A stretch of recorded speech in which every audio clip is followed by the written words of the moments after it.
Hello everybody, how are you today? Welcome to Earth vs. Mankind YouTube channel. Disaster in Valencia.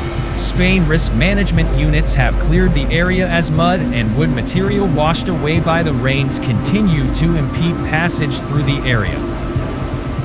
The water level hasn't dropped completely either.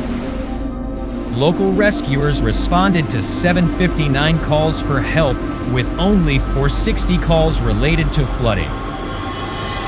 Meanwhile, residents of the Valencia region are bracing for even more wild weather after torrential rain lashed local beaches and flooded town centers. The Meteorological Service of Catalonia recorded more than 100 millimeters squared, 3.9 inches of rain in the area. Another 17 adults and 6 minors had to receive medical attention after the collapse of 8 lighting structures that adorn the Parc del Rio sector. In addition, numerous warnings were received about falling trees and walls.